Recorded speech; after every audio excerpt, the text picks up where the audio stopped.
A rich farmer didn't know he had a child until he saw triplet girls sleeping in his barn. Before we dive into the story, drop a comment below and tell us where you're watching from. Enjoy the story. The sun had barely begun to crest over the horizon when Richard Hargrove made his way to the barn. It was his routine for decades, even after amassing his fortune with elite cattle and soybeans. The farmhands were just waking up, but this section of the property, tucked behind the old barn, was always his responsibility. Animals sense when the owner's absent, his father used to say, and Richard took that wisdom to heart. But on this humid morning, something felt off. The silence was dense, as if time itself had paused. The pigs weren't grunting as usual. They stood motionless, agitated, sensing something Richard hadn't yet perceived. That's when he saw them. 3 small figures lying on a pile of hay in the driest corner of the pen. 3 blonde girls with identical dusty blue dresses, sleeping, side by side, embracing as if the entire world had disappeared around them. Their faces were smudged with dirt, but there was a disturbing serenity in the scene. They weren't crying, weren't moving, just sleeping on the bare ground surrounded by pigs and hay. Richard froze for a moment, thinking he might be hallucinating. He blinked, rubbed his sweaty forehead, and approached slowly, his heart racing like in his rodeo days. What? What is this? He murmured to himself. No sound, no living soul nearby except for the animals. He moved closer. The girls were blonde, with tangled hair, fair skin, bare feet, and small frames. They looked to be about 3 or 4 years old. One wore a strange necklace with red beads, but there was no backpack, diaper, paper, or sign of any adult. Nothing. Richard felt his stomach turn.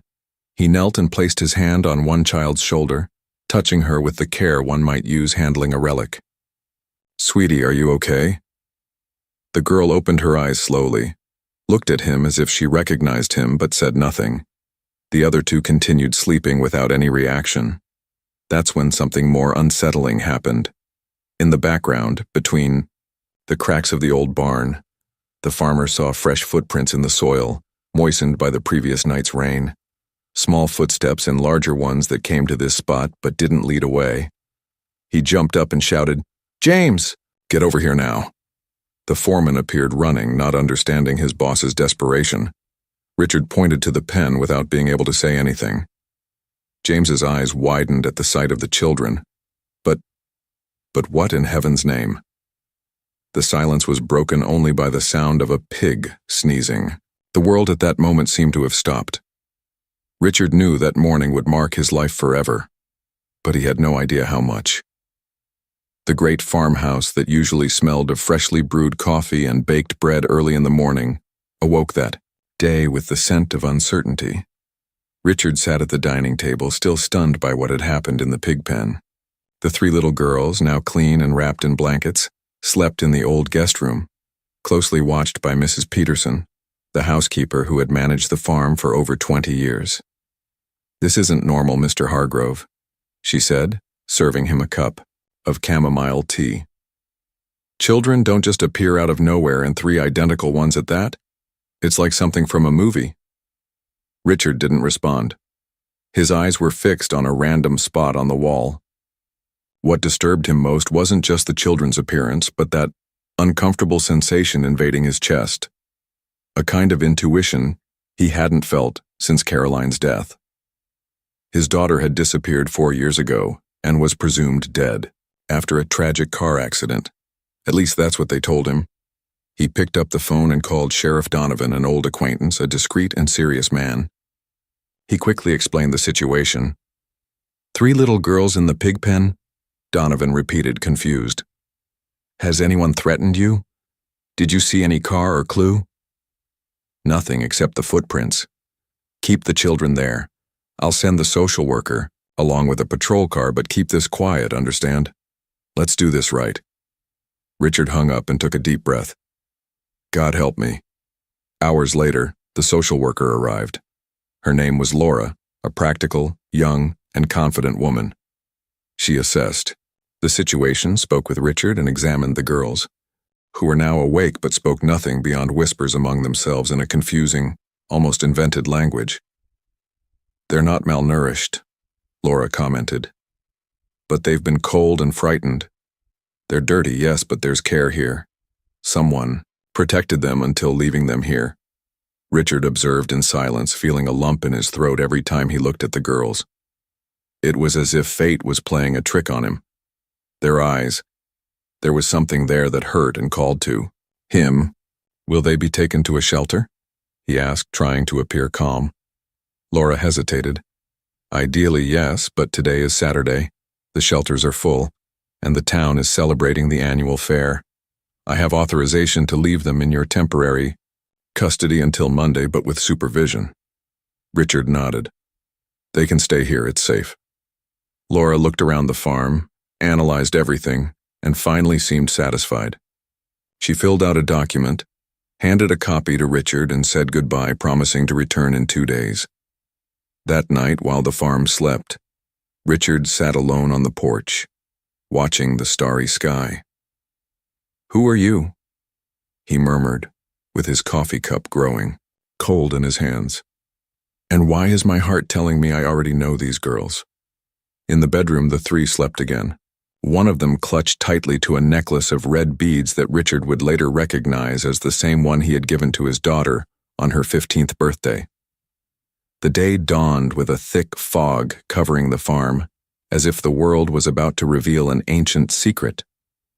Richard woke early, but this time he didn't go to check on the pigs or supervise the workers. He went straight to the girls' room. There they were, still sleeping, lying side by side on the old wooden bed. The room smelled of children's soap and lavender. Mrs. Peterson had insisted on making everything clean, as if these children were her own grandchildren. Richard approached slowly. His eyes settled on the detail that had disturbed him the previous night. The necklace. It was made of red beads on a thick leather cord with a small silver medallion engraved with a butterfly. He knew that necklace. He had commissioned it himself. He remembered perfectly the day he gave it to his daughter Caroline on her 15th birthday. She loved butterflies. It was a symbol between them, an inside joke.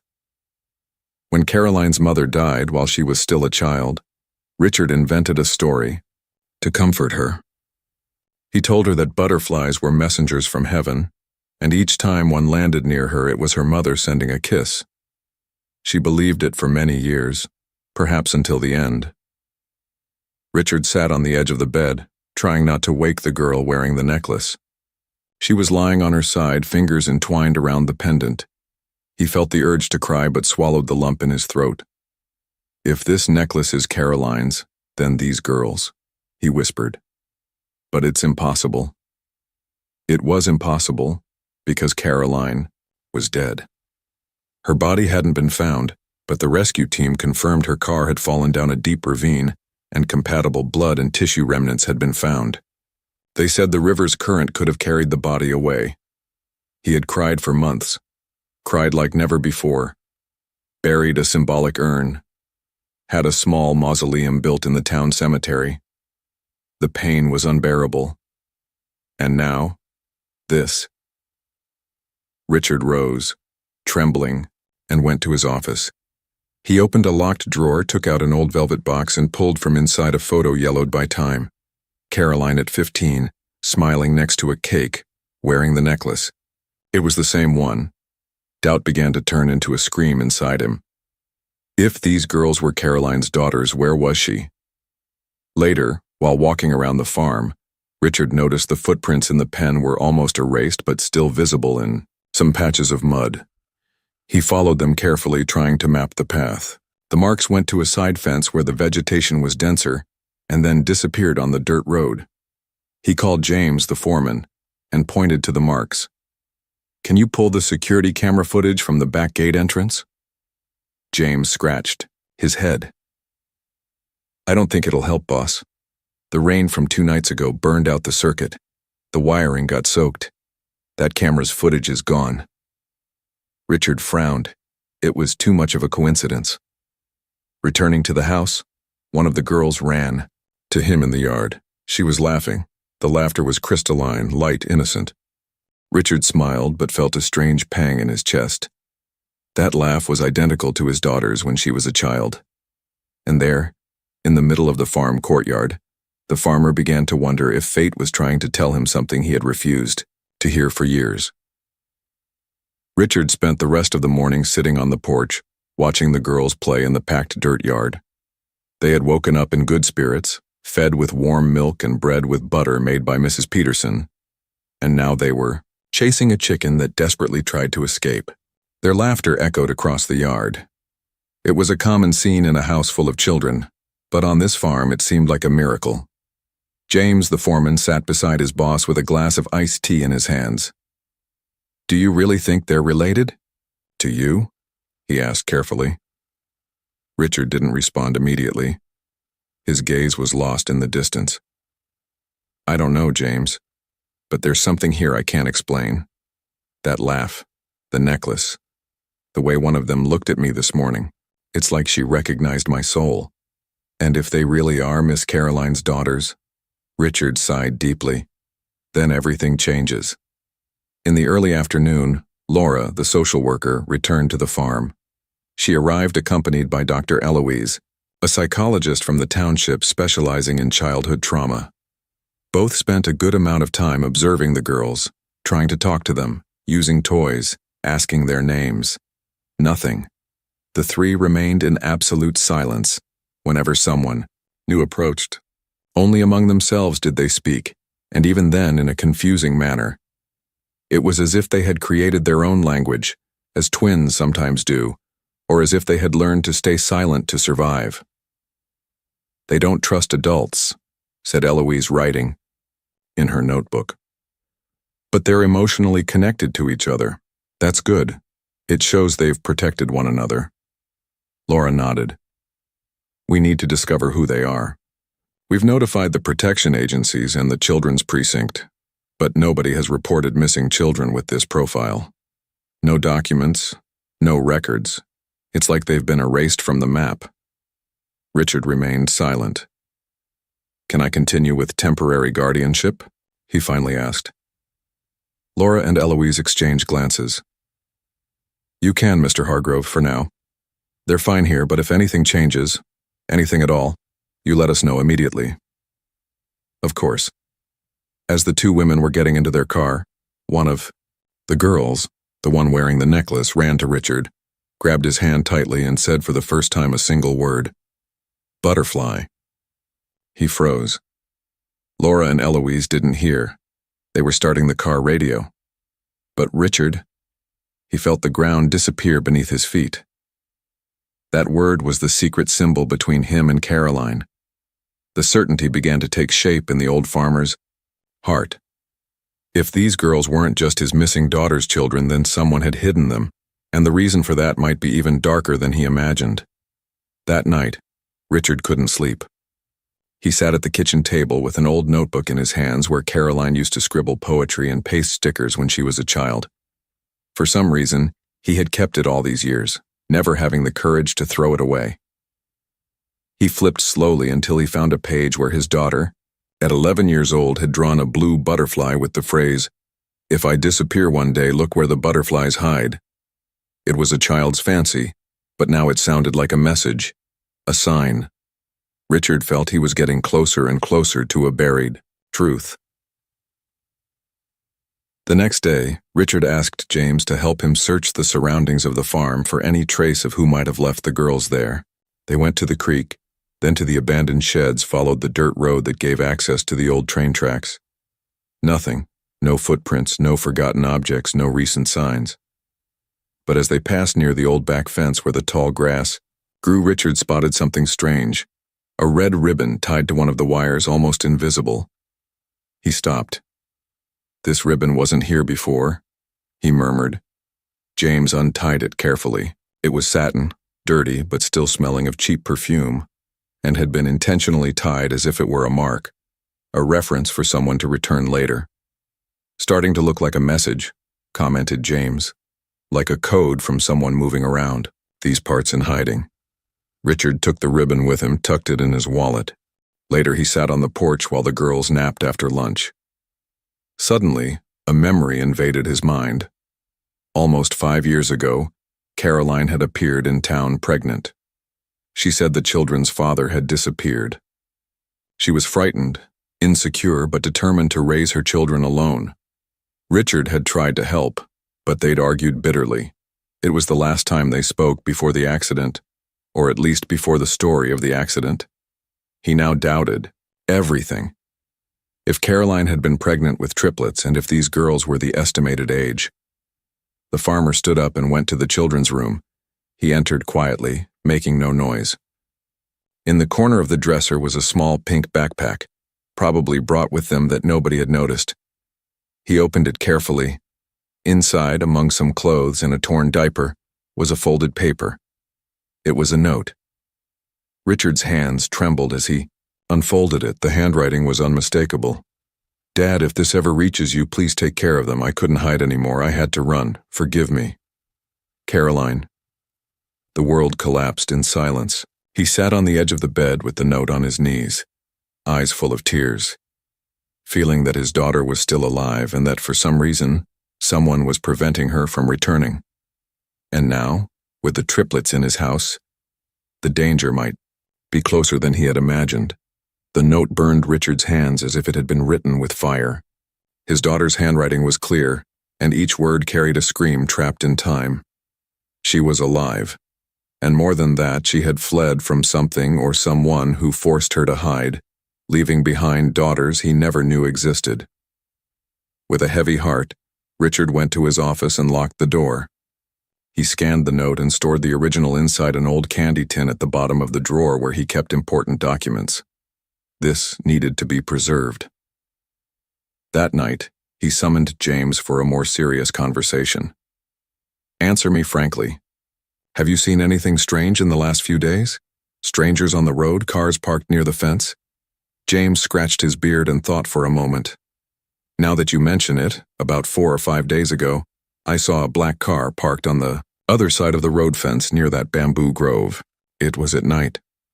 I only saw it because I went to the water tank and the streetlight reflected off the bodywork. I thought it was a fisherman, people who stopped to rest, but what? The car had tinted windows, and when I tried to approach, it drove off, tires squealing. I thought it was strange, but since nobody entered the farm, I let it go." Richard fell silent. The weather was turning again, distant lightning cutting the sky, announcing another storm. "What kind of car was it?" "Sedan, a bit old. I think it was a black Vectra. No front license plate." That night Richard stayed awake, the sound of rain beating on the roof, the smell of wet earth rising from the plantations, and that anguish. Something was happening. Something that involved his daughter, these 3 girls, and someone who might be watching from a distance. The next day, without telling anyone, he went to town, stopped at the sheriff's office and asked to speak with Donovan. "I want to open a private investigation. I need to know if a black car without plates circulated around the area last week, and I need access to any camera footage, gas station records, or reports about missing people, including my daughter, Caroline Hargrove." His voice was firm. Donovan scratched his head. "Richard, it's been years. What are you looking for?" Richard pulled from his pocket a copy of the note.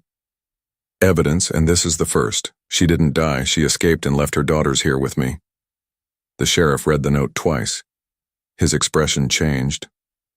"I'll see what I can do, but if this is true, you've gotten yourself into something much bigger than you imagine." Richard left the sheriff's office with the sensation that a new chapter had begun. What he didn't know was that same morning, someone was observing the farm from the top of a nearby hill, with binoculars and a radio in hand.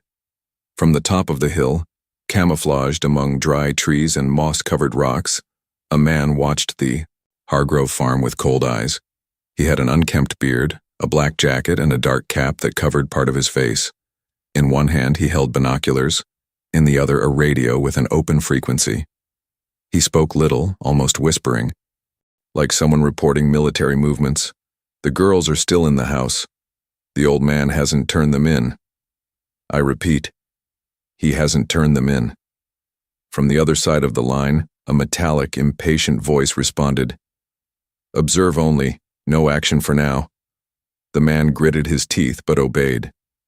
He turned his eyes back to the big farmhouse where the girls played innocently in the garden under Mrs. Peterson's care. They were safe. For now. In town, Richard ate silently at the restaurant on the corner near the sheriff's office. He couldn't think about food. His head was buzzing with doubts, possibilities, and memories of the past that he swore had been buried. The memory of his daughter's accident returned forcefully. He wondered, what if everything had been staged? While pushing rice around his plate, his cell phone rang. "Mr. Hargrove, this is the private detective Sheriff Donovan recommended. My name is Raymond. Can we meet this afternoon? I found something you might want to see." Back at the farm, the girls were running in the yard, laughing as if the world was simple. But the quietest of the three, the one wearing Caroline's necklace, suddenly stopped. She stared fixedly at the hills behind the property. She didn't say anything, just observed. Mrs. Peterson noticed and approached. "Is everything okay, my flower?" The girl pointed her little finger toward the hill. "Man there." She pointed again, but now there was nothing visible, just trees and wind. He was high up. He was watching. Mrs. Peterson felt a chill. She squeezed the girl's hand and led her back inside. "Let's play with the dolls now, okay?" Outside, silence returned to envelop the hill, but the man in the cap was still nearby, circling the perimeter with light steps. He took a folded paper from his pocket and looked at it again. On it was a single handwritten phrase: "Recover the children, eliminate witnesses." The sun was beginning to hide behind the eucalyptus trees when Richard parked his truck in front of a modest house in the San Pedro neighborhood. This was where Raymond, the detective recommended by Donovan, lived. The man was waiting for him on the porch with a black folder in his hands and a serious expression of someone who knew too much but said little. "Come in, Mr. Hargrove. It's better if we talk inside." The house was simple but organized. In the center of the living room stood a table with documents, USB drives, and handwritten notes. Raymond offered coffee, but Richard declined. He wanted answers. "You asked me for information about a black car with tinted windows and no plates, correct?" Raymond asked. "Yes. James saw something like that days before the girls appeared." Raymond turned on an old laptop, connected a USB drive, and opened a security video. "I got these images from a contact at the gas station 7 kilometers from your farm. It's a security camera that nobody knows still works. Watch this." On the screen, a black Vectra appeared at 2:43 in the morning. It pulled over to the shoulder and stayed there for about 3 minutes. Then a figure exited from the back door carrying something in its arms, something small wrapped in blankets. Richard leaned forward, his eyes widening. "It's them." Raymond paused the image. The resolution wasn't good, but it was possible to see 3 bundles being carefully placed on the ground. Then the figure returned to the car, which disappeared into the darkness. The gas station camera doesn't show where they went, but you can see they followed the road that leads to the back entrance of your property. The face of whoever left them was covered with a hood, but the way they moved their arms, it doesn't seem like someone unprepared. This was done calmly, with planning. Richard felt anger rise. He slammed his hand on the table. "And will the police go after this?" Raymond gave a half smile. "They will, but in their own way. That's why you sought me out." He pulled up a second image, a registration form at a simple inn in the neighboring town, made 2 months earlier. A blonde woman without documentation used a false name and stayed for 2 weeks with 3 children, then disappeared. The only clue was a blurry photo taken by the reception camera. Richard froze. The woman in the image, even with her face partially covered, was identical to Caroline. "Raymond, that's my daughter." The detective nodded calmly. "I thought so too. Now comes the more delicate part." He pulled out a printed sheet with the letterhead of a private psychiatric hospital. The name is false, but the description matches. A woman with severe anxiety disorders arrived recently, rescued by a social team in the interior of Goiás. She barely speaks, cries, trembles, but carries a necklace with a butterfly pendant around her neck, just like the girls. Richard jumped up. "Where is she hospitalized?" under judicial protection. Nobody can see her without authorization. Then, get that authorization, I'm going to see my daughter. Raymond closed the folder and looked at him gravely. Consider it done. But Mr. Hargrove, if this woman is indeed your daughter, someone tried to hide this for years. And if they've discovered the girls are with you, they might come back. Night fell with a strong wind that swept across the plantations as if trying to erase the tracks of truth. On the farm, everything seemed calm. Mrs. Peterson was telling stories to the girls in their room while James was patrolling with one of the dogs. But Richard knew deep down that the peace was only apparent. On the porch, he lit a cigarette, a habit he hadn't returned to in years. He looked at the dark road as if something might emerge from it at any moment. His daughter's note and the detective's images still echoed in his head. Caroline alive. Triplets, left at dawn. A car without plates. And now a woman hospitalized under another name with the same necklace. He felt danger approaching like a hungry animal.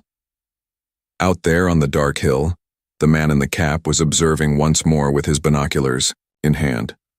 He was no longer alone. A second man now accompanied him with a military backpack and a gun attached to his holster. "The old man knows too much," whispered the second one. "It's not time yet. The order is clear. Recover the girls without drawing attention." "And if he doesn't cooperate?" The man in the cap hesitated. "Then the farm goes up in smoke, but only if necessary." The next morning, James found tire marks at the back entrance of the farm where the fence had been discreetly broken. It wasn't the work of an animal. It was people, and people who knew what they were doing. Richard examined the site with attentive eyes. Something with weight scraped here. They got off, or loaded something. He took a photo with his cell phone and sent it directly to Raymond. Minutes later, the phone rang. "The situation's heating up fast, Mr. Hargrove. I discovered the black Vectra belongs to a man named Silas Monteiro, false name, but his face appeared in a federal police report from 2018 linked to human trafficking crimes. The man disappeared since then. Now guess who works as security at the clinic where your daughter is hospitalized?" Richard didn't answer. Raymond himself completed. "Silas Monteiro, now using another name. Cesar, the night shift assistant." Richard felt his blood freeze. "They know she's alive and might be keeping her there by force. It's very possible. The question now is, are you willing to dive into this up to your neck?" "Raymond," he said firmly, "if necessary, I'll go to the depths of hell." Later, while the girls slept, Richard sat beside their bed. He looked at each one carefully, their features, their traits, their eyes. Everything screamed Caroline in his soul. Suddenly, one of the girls woke up, looked at him and whispered, "Mommy said to run if the man with the black belt appeared."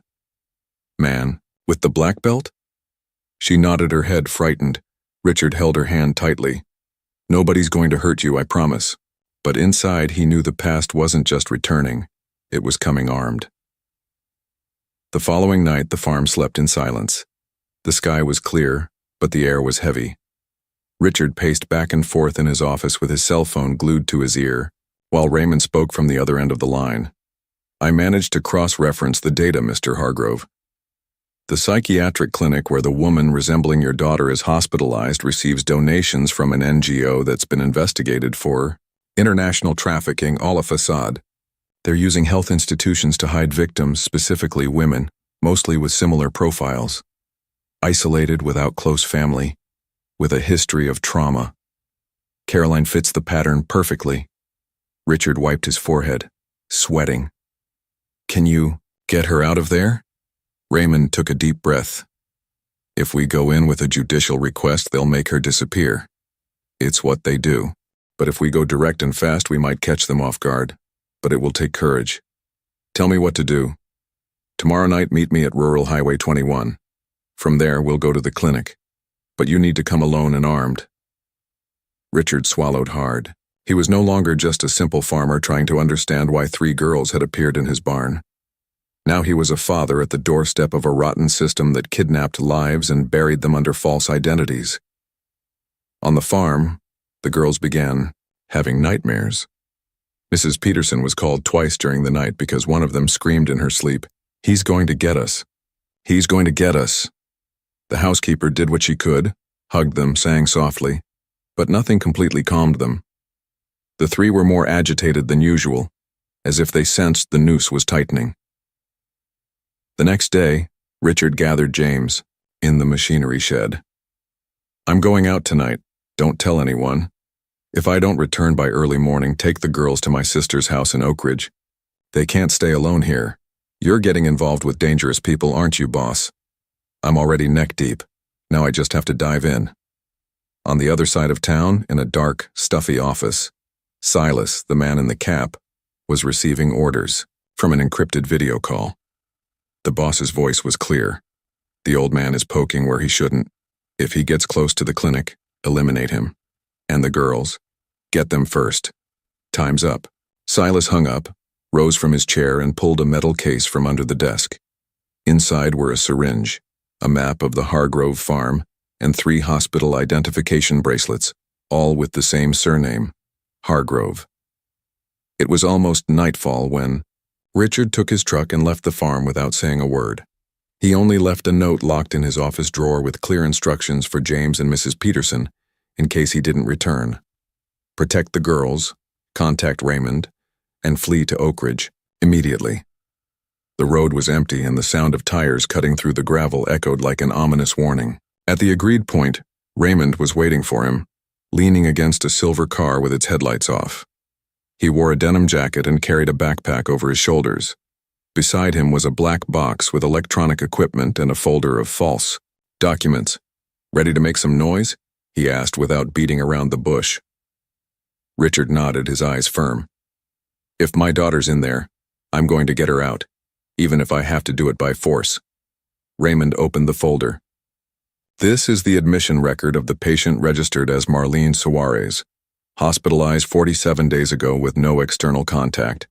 Statements made by a supposed husband who presented false documents. The same man who left her there now works as a night shift security guard." Richard scanned the photo. It was definitely her. Gaunt with a different face, but it was his daughter. "The plan is simple," Raymond explained. "I'll go in as a false health department auditor saying I received complaints about irregularities. You stay in the car with the radio on. If I confirm she's there, I'll send the signal. Then you enter through the back. The generator of the old wing has a side entrance without a sensor. I tested it yesterday. And if anyone tries to stop you, do what a man does to defend what's his." At 9:32 p.m., Raymond entered the clinic. The receptionist, young and bored, didn't even check the fake badge. She pointed to the corridor on the left and said, "Do you want to speak with the technical supervisor? He's on duty." Raymond smiled. "No need, miss. I'm just here to confirm a few things and I'll be on my way." Meanwhile, Richard observed everything through the radio. Minutes later, Raymond's voice came through. Crisp and terse. "Blue code. She's here. Ward 12, last door on the left." Richard got out of the car, grabbed the flashlight, and entered through the back of the clinic. The gate to the old wing was ajar as Raymond had promised. The emergency light blinked weakly. Quick steps, racing heart, hands sweating on the flashlight handle. Upon reaching door 12, he paused. He heard soft crying coming from inside. He turned the handle carefully. It was unlocked. He opened it slowly, and there she was, sitting on the floor, hugging her knees. Thin, pale, but alive. "Caroline?" She raised her eyes slowly. For a moment she looked confused, as if seeing a ghost. "Dad?" she whispered in a hoarse voice. Richard fell to his knees. "My baby girl, I'm here, I've come to get you." But before he could embrace her, a shout echoed from the corridor. "Hey, you! Let go of her!" It was Silas, armed, with fury in his eyes. And in that moment, Richard realized that getting out of there, alive, would not be as simple as getting in. Silas's shout reverberated through the corridors of the abandoned wing like the trigger of a bomb. Richard instinctively turned, positioning himself between Caroline and the armed man. His hands were trembling, but his eyes were fixed. He wasn't going to leave without his daughter. "It's over, Silas," he said firmly. The police already know everything. Drop the gun. Silas smiled crookedly with a sadistic gleam in his eyes. You have no idea who you're messing with, old man. These girls, this woman, they're bargaining chips for you. For us, they're profit. Richard felt his blood boil. You ruined my daughter's life, but I'm going to end this dirty circus you've set up. Silas raised his gun. Caroline screamed, Dad, watch out! Before the shot could occur, a crash cut through the silence. The back door of the clinic was broken down by Raymond, who appeared with a shotgun in his hands and 2 undercover police officers behind him. Gun on the ground now, Raymond shouted. Silas hesitated for a second, tried to run down the side corridor, but one of the officers shot at his leg. The man fell with a hoarse cry, dropping the gun, which ricocheted on the floor. Richard ran to Caroline and hugged her tightly, as if time was reversing to the day when she was just a little girl afraid of thunder. It's all okay now. I'm here. I came to get you. She cried compulsively, unable to speak. Raymond approached. We need to get out of here now. The rest of the gang could be on their way. In the minutes that followed, the operation was concluded with precision. Silas was handcuffed and sedated. The clinic's management tried to argue, but judicial orders arrived on the officers' phones. The facade was exposed. Caroline was taken directly to the city hospital, where she received medical care and special protection. Richard stayed by her side the whole time, not letting go of her hand for even a single minute. On the way back, Raymond explained the developments. The NGO used as a front is already under federal investigation. We've discovered that several women were admitted to psychiatric clinics to be erased from the system. Then their children were taken and sold. The triplets were on the final route, but Caroline managed to escape with them. She didn't get far. She was recaptured and forcibly hospitalized. But why did they leave the girls with me? Raymond responded gravely. Because she convinced someone. One of the employees, maybe a woman, maybe someone who was moved by her plight. She begged for the girls to be left with their grandfather, and someone had compassion. Richard said nothing, just looked out the car window with his face wet with tears. He had his daughter back. His granddaughters were safe, but he knew the war was far from over. It was dawn when Richard's truck crossed the farm gate again. For the first time in many years, he didn't feel the weight of loneliness on his shoulders. Caroline was by his side, wrapped in a blanket, exhausted but alive. Behind them, Raymond drove a second car with 2 police officers, ensuring reinforced protection for the property for an indefinite period. Mrs. Peterson, who hadn't slept a minute, ran when she heard the truck's engine. When she saw Caroline step out staggering, she covered her mouth with her hands, moved. My girl, my God in heaven, she murmured, pulling her into a tender embrace. The triplets, awakened by the noise, came out to the yard with their little eyes squinted from sleep. They stood motionless for a moment, staring at the woman before them as if facing a dream. Then one of them took a step forward. Mommy! Caroline knelt with difficulty, her eyes welling up. My babies, my little butterflies. The 3 ran to her at the same time, and the embrace that formed there in the center of that yard, illuminated only by an old lamppost, needed no explanation. It was pure, genuine. Time had not erased the love, nor had the traumas managed to break that bond. Richard observed in silence. His heart, once calloused by pain and longing, now seemed to beat again with purpose. Later that night, inside the house, Caroline took a hot shower, put on clean clothes, and sat with her father at the kitchen table.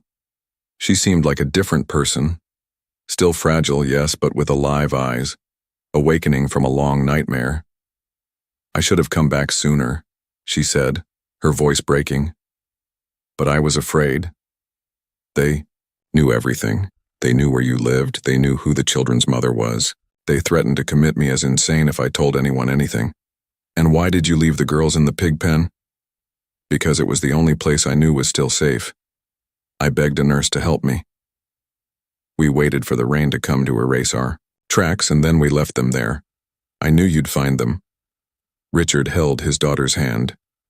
And I did. But now no one's taking them from me. Not you either. We're going to handle this together, as a family, Caroline cried silently, her head resting on her father's shoulder.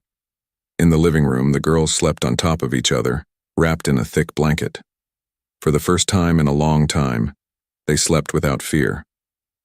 Outside, Raymond spoke on the phone at the edge of the plantation. The base has been dismantled, all the documents are with the federal police, but the big bosses are still at large. Silas is just an executor. Do you really think they'll leave this family in peace? The voice on the other end responded coldly. Then protect that farm. From now on, this has become a matter of life or death. The sun was barely threatening to rise on the horizon when Richard was awakened by a subtle noise coming from outside the house. It wasn't the sound of an animal or the wind. It was a metallic rhythmic sound, as if someone was walking slowly across the porch, dragging something on the floor. He sat up with a start, grabbed the old revolver he kept in the dresser drawer, and silently made his way to the door. Outside, the air was still dark and damp. The yard light was no longer working. Someone had broken it during the night. That's when he heard it. Crunch, crunch, footsteps on the gravel. Light, measured. Steps. Richard approached the side window, breath caught in his chest. He looked carefully through the curtain crack and saw a silhouette standing next to the tractor, face covered, with something hanging from his back. He raised his gun, but before he could exit, the door was abruptly opened by Raymond, who was already wearing a bulletproof vest and had a pistol in his hand. Careful, one of the guards is missing. Richard came out right behind him. The silhouette ran towards the back of the farm, and in seconds, the chase began. James also appeared, pulling the guard dog by its leash. It was 20 tense minutes through. The thicket, the closed underbrush, branches cutting their faces, hearts racing. But in the end, they found only footprints. Footprints and a black box purposely left next to the broken gate. Raymond opened it carefully, fearing the worst. Inside were no explosives. There was something even more disturbing. Photos. Images. Of the house, the girls playing in the yard, Caroline on the porch, Richard in the fields.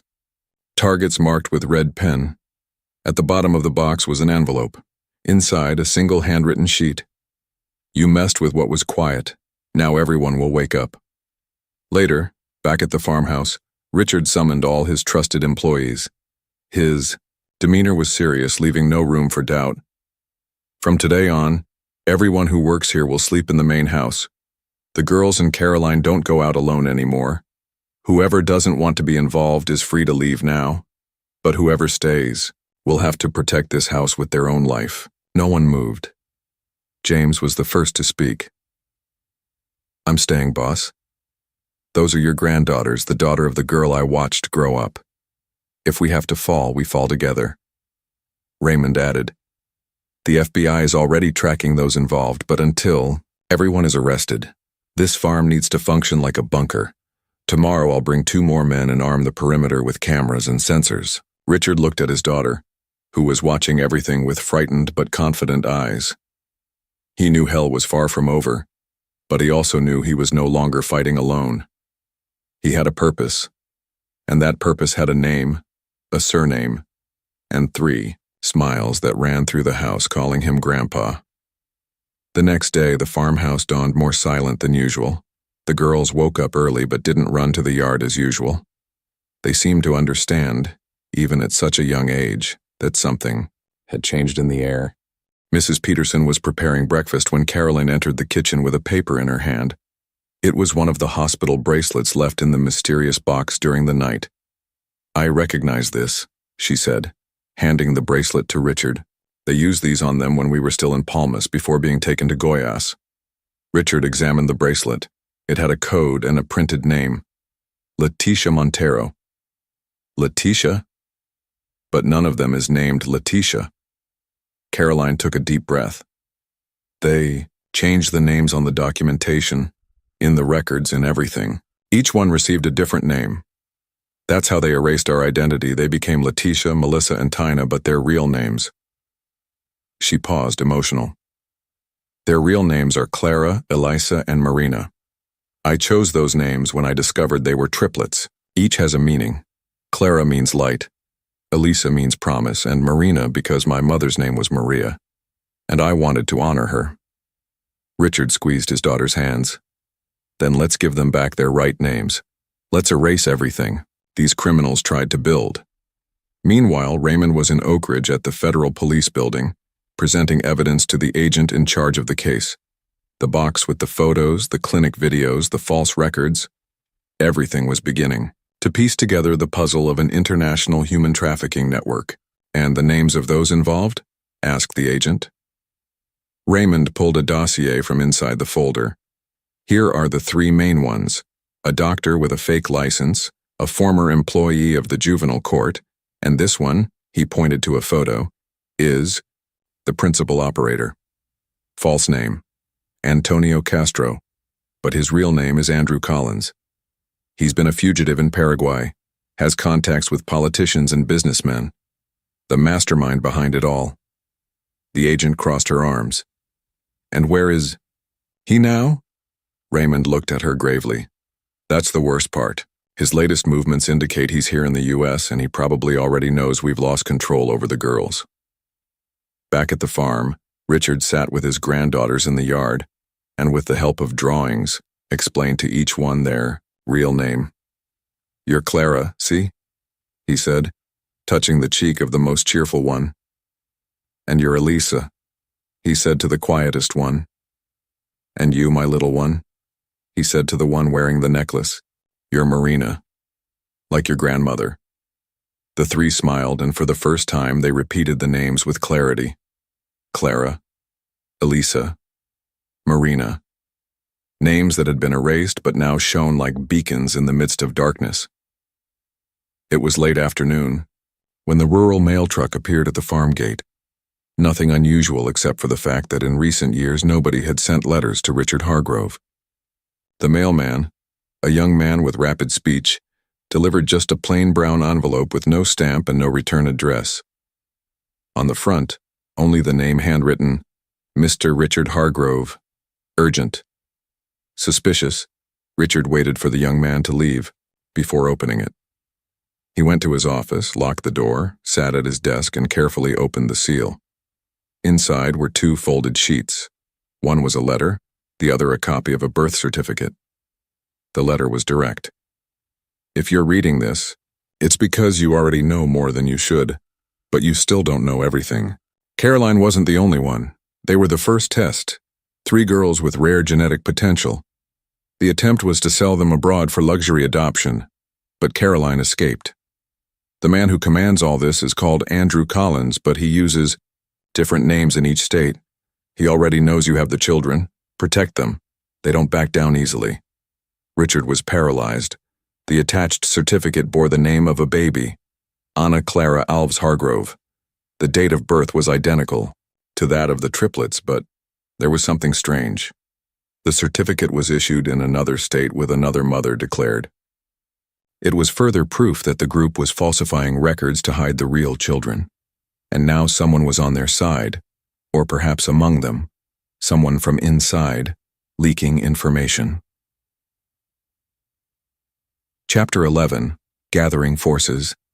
Meanwhile, Raymond was back at the farm, organizing new security measures. They had already installed motion sensors at the blind spots of the property and replaced the broken lamppost with photocell reflectors. What do you have there? He asked, seeing Richard with the letter in his hands. The missing piece to confirm everything. They didn't just want to make the girls disappear, they were part of something bigger, a test, as if they were guinea pigs in a much broader plan. Raymond took the certificate and analyzed it. They create multiple false identities. If they sell a child, the real one disappears and the fake one takes her place. It's trafficking of lives with the appearance of legality. Richard closed his eyes for a moment, trying to contain his anger. They're playing God with entire families, and they're not alone. This requires corrupted registry offices, complicit, social workers, disguised clinics. The network is enormous. That night at dinner with the family gathered, Caroline seemed calmer.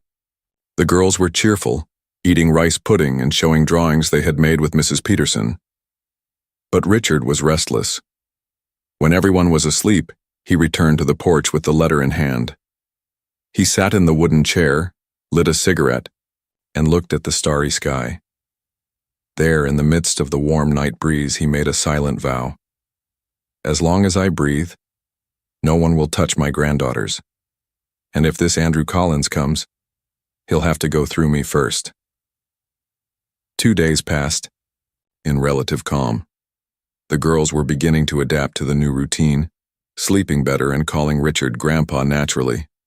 Caroline, in turn, was starting to smile again. Not always, but enough for Mrs. Peterson to say emotionally, "It seems like the light of the house has turned on again." But all light attracts shadows. On Wednesday morning, a silver pickup with Washington, D.C. plates parked outside the gate. The driver got out slowly. He was a man in a suit with dark glasses and a leather briefcase under his arm. He had a smooth tone but a firm posture. He said to the ranch hand at the entrance, My name is Mark Taylor. I'm a lawyer. I'd like to speak with Mr. Richard Hargrove. It's about the custody of the children." The information quickly reached Richard, who was observing from the porch with Raymond by his side. "Do you know him?" asked the detective. "Never seen him, but the name doesn't sound right." Raymond took the binoculars and focused on the man's face. "Something's wrong here. Look at the way he observes everything. He's mapping the terrain. That's not a lawyer. That's a disguised agent or worse, an enforcer." "Let's talk to him," said Richard, "but not here." Minutes later, the two went to meet the supposed lawyer who was waiting, leaning against his pickup with a rehearsed smile. "Good morning, gentlemen. I've come on behalf of the Dignified Life Foundation. We received a complaint that 3 minors are being kept here without official registration. I'm here to request documents and ensure everything is within the law." Raymond crossed his arms, staring at the man. "How strange. This foundation isn't registered with the Bar Association, and Mr. Taylor is using a badge with a registration number belonging to another lawyer from Virginia." The man maintained his smile, but his eyes changed. "This is a misunderstanding. Perhaps there's been a mix-up of documents." "Better leave now," Richard said firmly. "And tell your boss he chose the wrong target." For a moment, the false lawyer's mask fell. He pressed his lips, turned on his heels, and went back to the car. As he slammed the door before starting the engine, he said, "You don't know who you're dealing with. This doesn't end here." The pickup disappeared on the dirt road, raising dust. Later, Raymond searched the records of the car's plate and confirmed what he suspected: a cloned vehicle. The visit wasn't just a disguised threat. It was a measuring of territory, a warning. They knew where they were, who was involved, and what remained to be taken. Richard gathered the farm team again at nightfall. "From today on, no one else enters. Here without double identification, and the back entrance will be sealed. Anyone who comes without notice doesn't get in, even if they bring an angel-riding shotgun." Raymond added, "They're trying to create a legal reason to take the girls. Stay alert. Any strange movement, let me know, even if it's just a different butterfly at the gate." Mrs. Peterson held Caroline's hand tightly. "We won't let anyone touch these girls, neither by the justice of men nor by the justice of monsters." And so it was that night that the Hargrove farm ceased to be just a home and officially became a fortress. The following night fell hot and airless, as if the very air was holding its breath. The farm remained guarded 24 hours by 2 men hired by Raymond, equipped with short-range radios and night vision. Inside the house, Richard was trying to sleep when the landline phone rang. The number on the display was unknown. Instinctively, he answered in silence. "Good evening, Mr. Hargrove," said a deep, slow male voice. "I hope you're enjoying your last moments of peace." Richard remained silent, squeezing the phone with force. "Don't be mistaken, this isn't a negotiation, it's a reminder. Caroline was warned years ago not to escape. The girls are technically still ours. You're committing a federal crime by keeping them there." Richard responded coldly, "The crime is selling children like cattle, and now you've messed with the wrong man." The voice chuckled softly on the other end of the line. "You think you're the first angry father we've faced? All the others are dead or broken. You know what the difference is? You're old, and old men don't run so fast. The call dropped. Richard stood still, breathing deeply, his heart pounding in his chest like a hammer on a board. Then he called Raymond. "We need to track a call right now." Raymond responded from the other end, already putting on his coat. "I'm on my way." Nobody calls in that tone unless they want to provoke. They're nervous. That's good, but it's also when they become more dangerous. The next morning, Raymond went to the local operator's headquarters and got a log of the call. The number was from a prepaid chip activated less than 48 hours earlier. The signal tower pointed to a specific location, a simple hotel in the town of Three Rivers. "If you want, I can go there right now," said Raymond. "No, we'll go together," Richard replied. "But without weapons. If he's there, I want to look that scoundrel in the eyes." While they prepared for the trip, James organized the farm's surveillance routes, training the ranch hands for rotations and strategic observation points. Mrs. Peterson kept the girls occupied with games inside the house, but it wasn't easy. Clara, the most sensitive of the three, had started wetting the bed again, a clear sign she felt the tense environment. Caroline, sitting with her daughter in her lap, looked out the window, feeling deep in her soul that the enemy wasn't just observing from a distance. He had already begun to surround them on all sides, and this time he might not come with threats. He might come with blood. The journey to Three Rivers was silent. Richard drove with his eyes fixed on the dirt road that cut through the plantations until it reached the asphalt. Raymond, in the passenger seat, handled his cell phone with a cryptographic antenna, tracking the latest updates on the number used in the previous night's call. According to the tower system, the signal was registered for a longer time near a hotel called Desert Sun. It's simple, cheap, discreet, ideal for someone who doesn't want to be noticed. "So that's where he is?"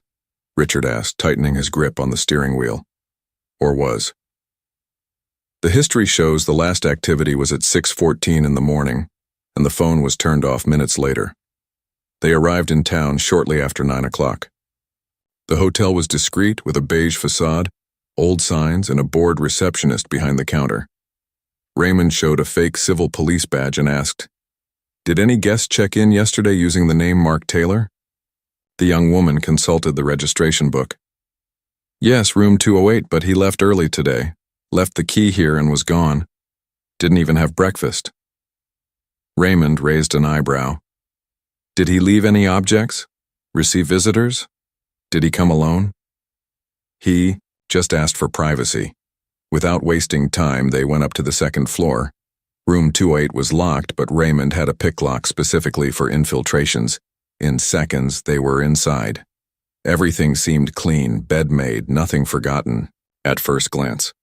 But Richard, with the eye of an experienced farmer, noticed the detail. In the corner of the desk, a round mark on the glass indicated that someone had left a metal cup there. And there was something else, a cigarette butt in the ashtray of the same brand he used. Raymond took out a portable UV flashlight and passed it over the wall next to the bed. A fluorescent trace appeared, indicating something had been stuck there. He brought information, stuck it on the wall, and then removed it. Probably to memorize faces, routes, schedules he was preparing. Richard approached the window. "And now he's loose out there, perhaps returning to my farm while we're here." Raymond picked up his phone and called James.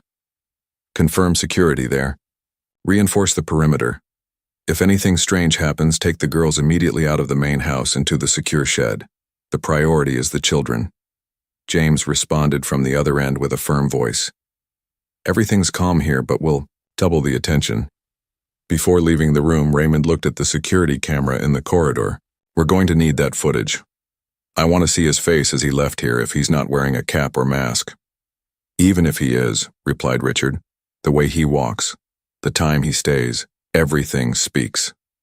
And I'm going to find out who the bastard is who dared to threaten my granddaughter while looking me in the eyes." Back at the farm, while the security guards were on patrol, Caroline paced back and forth on the porch. She sensed something wrong, and at that moment her intuition wasn't failing her. Just a few meters away, in the middle of the brush, a silent drone was flying over the property, recording images in real time and sending them directly to the laptop. of a man hidden in a car parked 3 kilometers away. He observed the images and murmured, "It's here all right, all 3 are here. Time to send the final message." The drone hovered in the sky like a metallic bird, almost imperceptible, slowly flying over the main house, capturing specific angles. The garden where Clara, Elisa, and Marina played under Mrs. Peterson's supervision, the porch where Caroline anxiously walked, and the back of the property where armed security guards circulated. Inside a black SUV parked 3 kilometers from the farm, the cold-eyed man watched everything in real time on a 14-inch screen. He didn't talk much, just observed like someone drawing, the blueprint for an invasion. Beside him was a case with cables, sensors, and something wrapped in red fabric. He picked up his cell phone and sent a single message. Position confirmed. 3 targets, beginning phase 2. The warning will be delivered today. Meanwhile, Richard and Raymond were returning from 3 Rivers on the dirt road. The truck's tires cut through the dust with urgency, but the atmosphere inside the vehicle was tense. Raymond had gained partial access to the hotel cameras and was reviewing the footage on a tablet. Here he is at 6:13 wearing a cap and surgical mask. Walks like a military man, erect posture, precise steps. This guy has training. Richard watched in silence. He left before we arrived. He's always 1 step ahead. But now we know his face. If we cross it with the clinic images and the Goiás hospital, we'll find something. We just need time. Time is what we don't have, Raymond. These guys aren't bluffing. Back at the farm, the sunset tinged everything golden. James was patrolling the external area when he heard a sharp buzzing in the sky. He looked up in time to see a glint disappearing behind the shed. What was that? A drone? He ran to the location, followed by one of the security guards. They searched the brush but didn't find the device. Only a package carefully left on a wooden box. It was the size of a loaf of bread, wrapped in dark red fabric tied with string. James hesitated, then put on gloves and opened the package carefully. Inside was a cloth doll with 3 faces sewn side by side, clearly representing the triplets. The eyes were made with red buttons and the mouth with black thread braided in the shape of an X. On the doll's chest, a note pinned with a safety pin. "You took them from me. Now I'll take your piece." James felt a chill. He immediately called the security guards and alerted Caroline. When Richard arrived minutes later, there was already a perimeter formed around the shed. "It was a warning," said Raymond, examining the doll with gloves. "These symbols are used by groups that operate with international kidnapping and concealment. This isn't superstition, it's territorial marking, a signature." Richard took the note with contained anger. "Then it's war now." "We need to think like they think," said Raymond, "and that starts now. I want a complete map of the farm, the old tunnels, cattle passages, any escape route. We're going to use this land to our advantage." "And the girls?" "The girls," said Raymond, looking at the little ones on the porch, "are what they want. But now they're going to learn that nobody messes with Hargrove blood with impunity." Meanwhile, the black SUV was slowly moving away on the rural road. Inside, the drone operator smiled unhurriedly as he typed another message. "Message delivered. Now let's see what this old man is made of." With the cloth doll still in his hands, Richard walked straight to the old storage behind the stable. Decades ago, his father had built a maze of underground tunnels used to store grain and escape floods. Since then, everything had been bricked up, but he knew it could now serve as a shelter or trap. The war has come, Raymond. Let's turn this land into a field of defense. In the following days, trusted men reopened the tunnel entrances. Some were flooded, others obstructed, but 3 of them still connected the main house to the old shed, the back garden, and the riverbank. Thermal cameras and motion sensors were installed at strategic points. Meanwhile, the girls were being quietly trained. Caroline taught each one how to identify danger, where to hide, how to head for the safe tunnel if something happened. "This is just a game," she said, trying to hide her fear. A game of hiding and protecting. That night, while everyone slept, a sensor triggered. Raymond checked the monitor. Movement detected at the west fence. Richard loaded his shotgun, looked out the window and whispered, "They've returned." The movement recorded by the sensors wasn't an animal. The cameras showed 3 hooded silhouettes crossing the west fence with military command precision. They weren't carrying flashlights but using night vision goggles. Richard and Raymond followed everything from the monitor installed in the office. James, with 2 armed ranch hands, positioned himself in the shed, ready for any attack. Carolyn silently guided the girls to the tunnel under the house where mattresses and supplies were already prepared. "If something happens," she told her eldest daughter, "you take your sisters through this door." Clara nodded with a serious gleam in her eye. The invaders split up. One went to the water tank and cut the main pipe. Another headed to the pen, where he left a package attached under the animal's drinking trough. The third walked toward the main house. Before he could reach the porch, a dry explosion cut through the silence. Raymond fired. The invader fell to his knees, screaming in pain as the others fled through the cornfield. Richard approached with his gun drawn. "Who sent you?" The man laughed, spitting blood. "We're already inside, you just haven't realized it yet." While the captured invader was being immobilized by Raymond and the security guards, Richard examined the package left in the pen. Inside wasn't an explosive but a hidden camera in fake feed that transmitted everything via satellite. "They were filming us from the inside out," said Raymond. James informed them by radio that one of the recently hired workers had disappeared minutes before the attack. The assistant caretaker hired less than 10 days ago. False name, forged documents, a plant. "They knew about the tunnel, knew the routine, knew everything," concluded Richard, tightening his jaw. The wounded man, still breathing, uttered a phrase as he was being taken to the truck. "You messed with the wrong chain. What comes next has no turning back." Caroline, listening from afar, held Marina in her arms and looked at the dark sky. "If they think they'll destroy us with fear, let them come with everything they've got. In the Hargrove farm, fear has already turned to fury.